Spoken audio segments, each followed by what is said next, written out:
Hello world, this is Mike with Backwards Machining. It's been a while.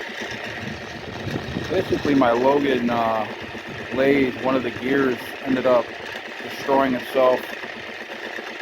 So these are hard to come by. This outer gear is 32 teeth, the inner one is 16. So I started cutting the gear, the outer gear.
This is what it looks like before it's destroyed. This is one of the other gears in the system. So with some luck, this is what I'm gonna end up making. Anyway, quick video. Talk to you guys later.